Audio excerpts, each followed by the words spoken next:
It's time to make a video. Make my own Veloci. I think that's how y'all pronounce it. Listening to all y'all's others Veloci's on YouTube. Well, I have got the beast out.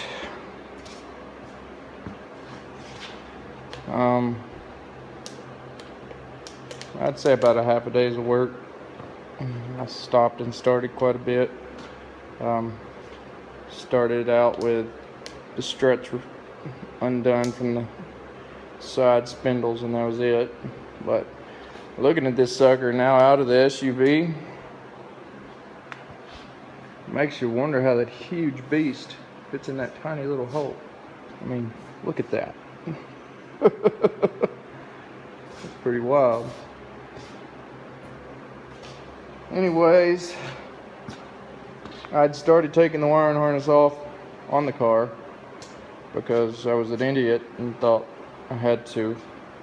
So the only wires I have left is to pull this wire out of here and to undo my coil packs and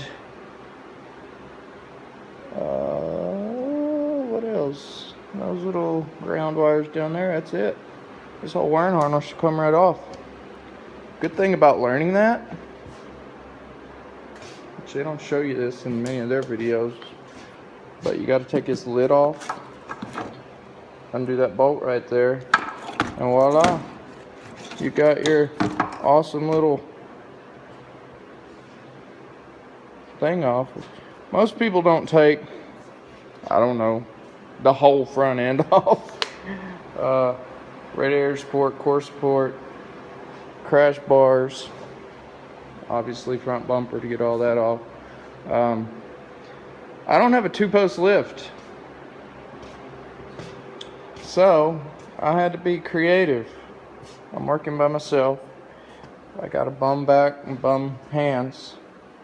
Another thing they don't show you is you got to take both these exhausts loose and then take it completely off, which this panel right here has to come off first.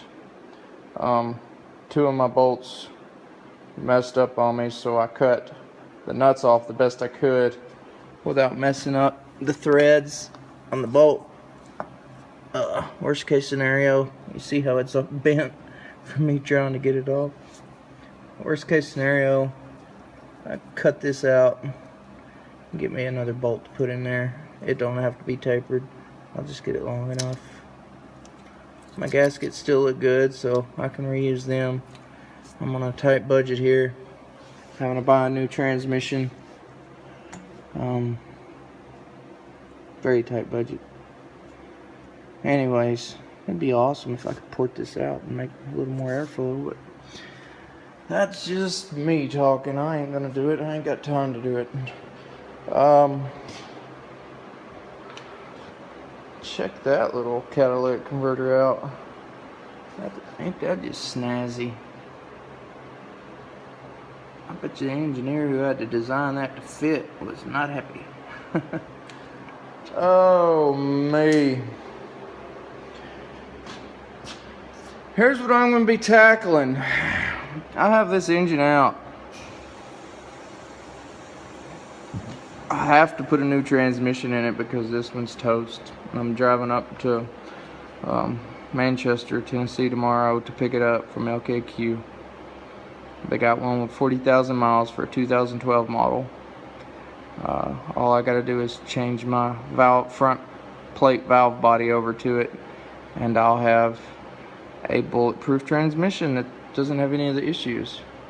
But that aside, that's going to be a lot of work in itself. Even though the engine's out, it's still going to be a ton of work. I got to take all these pulleys off. Serpentine belt, I didn't even add that. I probably need to go ahead and add that. I don't know if it's dry rotted or not, but it's got 160,000 miles on it. I'm going to be taking all this apart, take the valve covers off, the intake off. Well, you have to get the valve covers off. So everything I touch, every gasket is going to have to be replaced. I'm taking these front covers off, and these have a really bad tendency to have timing chain issues with them stretching. I've been lucky, and we got 160,000 miles out of it, but it has been throwing a code, driving pretty much in limp mode for a year. And then, of course, transmission, it was out of nowhere. We did not expect that. We don't have the money for it. Thank goodness we have great people at church letting us borrow a donor car so we can get our kids back and forth to school.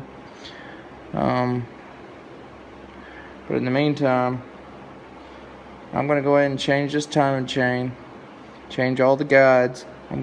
The hardest part is figuring out which one, because they have revised them in the newer models, and I need to find out if they will fit this model or what I need to buy to make them fit, so that we can get another 200, 300,000 miles out of this before I have to buy another engine and do this whole thing again. Which, oh, granted, next time this really won't be that difficult. If I had a 2-post lift, this would have been even easier, like crazy easy. The hardest part for me was technically I have 2 jacks, but that one's a piece of junk and I didn't use it because I don't trust it. I had to support the front of the vehicle under the front of the subframe right there with those jack stands, and by the time I had everything undone,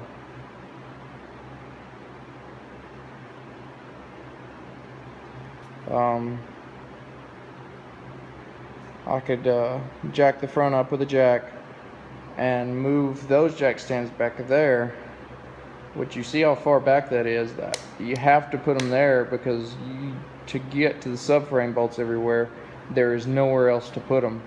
And if you put them that far back with this beast right here bolted in, the car will pivot and tilt forward. So I'm having to do a jack stand dance back and forth, which you probably see how I have it sitting right now, just on wood pallet dollies and these outer edges on these dollies so I can roll it around. I was just looking at something I hadn't paid no attention to. The thing fell out abruptly. Like, I didn't realize it was gonna fall, or my jack fell or let down when it shouldn't have, and I wasn't paying no attention. And when it did, go figure, really isn't that bad of a thing, thank goodness. Both these coolant lines for the heater core, I hadn't taken them off yet, and well, when it came down, it ripped them off. They're just hanging right there. Oops. So far, I think that ain't too big of a deal, considering I'm not ASE certified mechanic, and I've already got this out by myself. Anybody can do this stuff, man, as long as you have a little bit of knowledge, a little bit of ingenuity. You can do this. There's just nothing to it. Look at that right there. See those bolt holes? I wonder what that went to. See it over there? You got the random bolt holes. Oh, I know what it is. Okay, I see. They designed these blocks to adapt to either this or the all-wheel drive model. Huh. Ain't that pretty slick? They don't typically do that. That is slick, let me tell you. What is that? I'm not sure what that hole is. Unless that's what you're supposed to pick it up by. Put something in there. I don't know, and I don't care. This is so frustrating. we were just about to get to a point where we weren't in as bad a financial issue because I'm able to work a little more than I had been. And boom, everyday driver. Wife's about to go to school, go to college up in Clarksville. We got to have a dependable vehicle, and we thought this was going to be that dependable vehicle that we bought. But no, my $300, $200 truck that just won't die is our dependable vehicle. Oh, me. I'm sure there's other people in the world that have it much worse than us.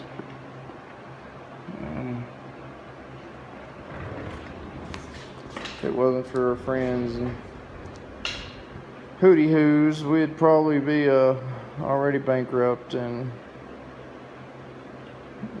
just living in the middle of nowhere. All that aside, I am highly considering going to college and getting my ASE certification and a transmission rebuilder certification, whatever they call that. I see there's a need in this town. There are no good transmission shops to rebuild ones just like this.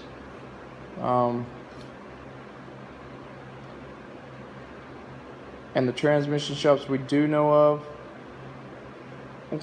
they're very shady. They're not open. Everything's very hush-hush behind closed doors.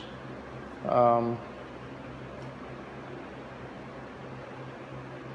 would like to have a Christian, honest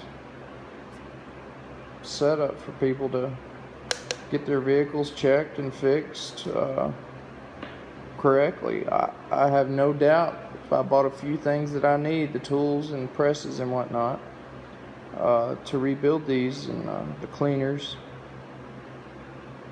I could set up shop and hire 2 people to take them in and out of vehicles while I rebuild them, and then have 1 secretary in the office to do all the scheduling and money collecting and all that good stuff. So a shop including myself would be 4 people, and I think that we could make a really good living off of that. I would still continue to do paint work when I felt like it. A lot of body and paint work around here. There's just too many shops to be competitive. So I'm not competitive. I'm one of the higher rates around town, just because if you want a good job, you're gonna pay for a good job, and some of these shops don't do good work, and they were charging more than me. So I decided I'm not gonna do that anymore. I can't afford to do that anymore. I was killing myself working and not making any money. I was basically just staying busy, and we can't afford that. So I want to stay in the automotive industry, and I believe I can become a great mechanic and transmission tech.